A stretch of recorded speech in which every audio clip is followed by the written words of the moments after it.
Hey guys, and welcome back to another episode of Power Rangers Lore. Today we're going to talk about none other than Ecliptor. He has been a sub-wanted, so guess what? I'm putting him out there just for you guys. Now let's talk about who he is. Well, there's not much known about his past. We know that he is known throughout the galaxy among the echelons of evil. We know that he's a veteran of countless battles. It is believed he is responsible for the catastrophes on KO-35, though I want to say that's BS because I think it's more of Darkonda who is responsible for that.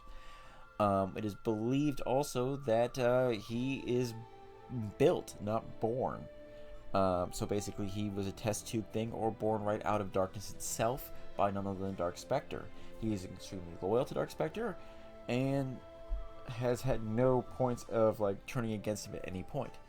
Now, his major goal in life is to make sure to raise Corone into a life of evil, and that's why she would become Astronema, later the most devoted acolyte of known evil itself, that she would be the heir apparent after he would pass away, supposedly.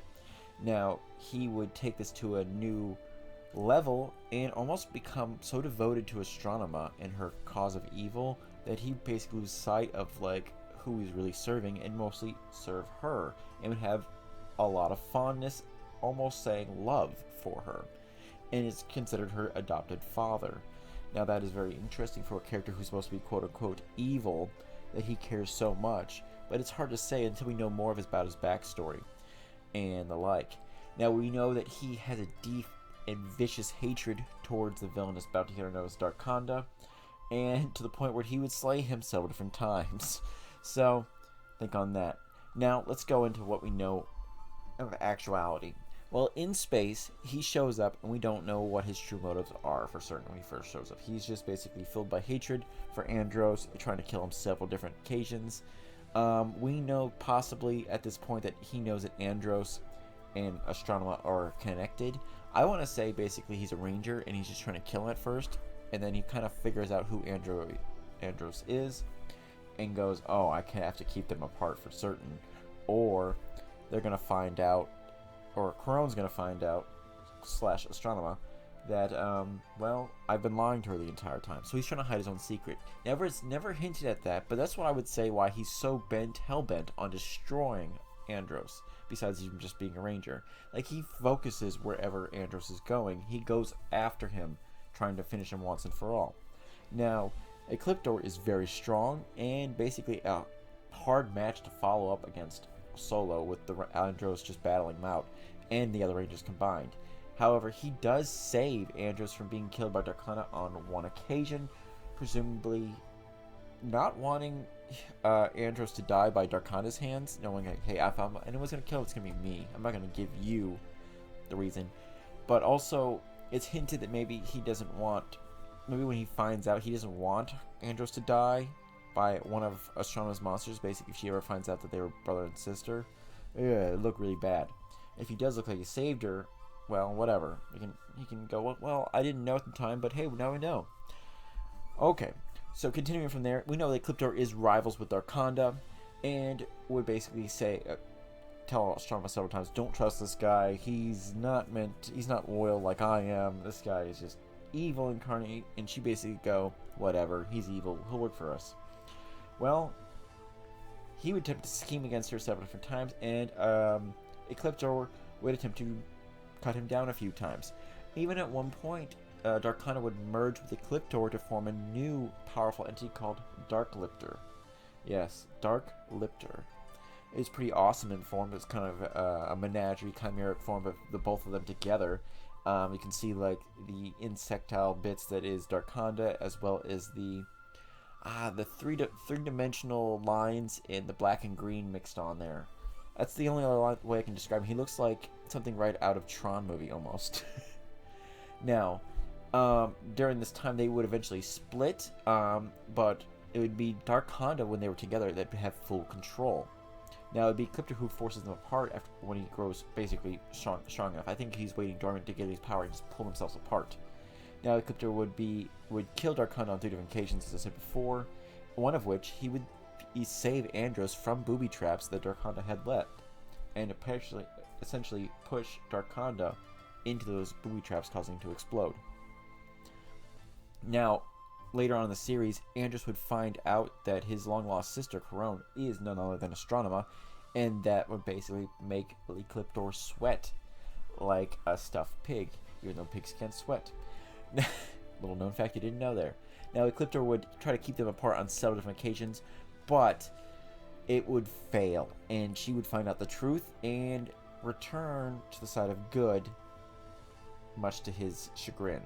Now, he would be branded as a traitor and be captured by Darkonda only because instead of forcing her to go back to the side of evil, he defends her and protects her from her own forces and goes, run, you're not going to be able to make it.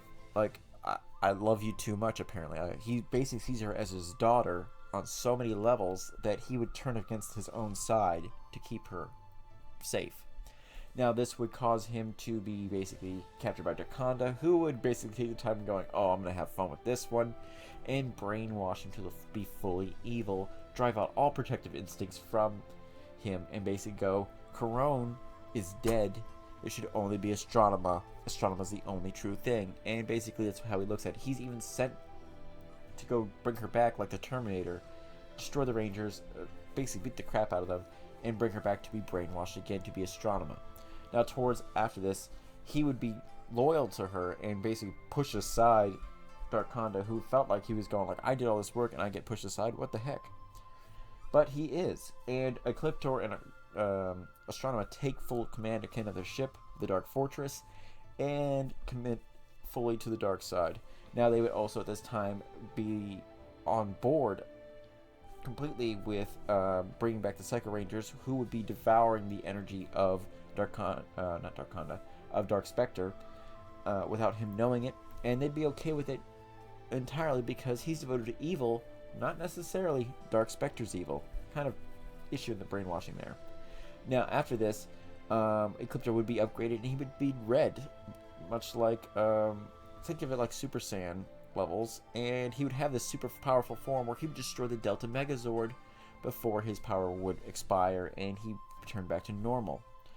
Now, at the same time, when near the last episodes here, Andros would inadvertently deliver his sister a mortal blow during a battle, and Ecliptor would come running in, and as she lay dying, and just basically his programming would basically just snap. He couldn't deal with this. His daughter is dead at this point in his own mind, and he rushed over to his princess, demanding at Andros, how could you slay her? She's your own sister, and he vowed a vengeance against her.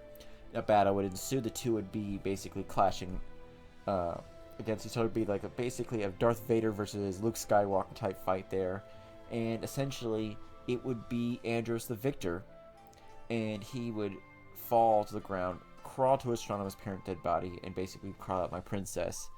And Andros would look at Zordon and goes, strike me down. Essentially, he doesn't say those exact words, but basically, and destroys the energy tube, which would unleash the energy wave the Zordon wave that would dissolve Ecliptor instantly into a pile of sand. He'd be the first of the many villains to be destroyed. Now, Astronema would not really be too affected by this, but I would assume it healed her, and then she became good after that. Now, what else would go on? Well, we know a lot from here. Now that Ecliptor is dead, he would still have a big role to play. Well, none other than Astronema. Because she doesn't die, she becomes on the side of good. And he would always basically look after her. Not look after her wise, but she would always be in his memories. Even when she was evil, he was still a good person.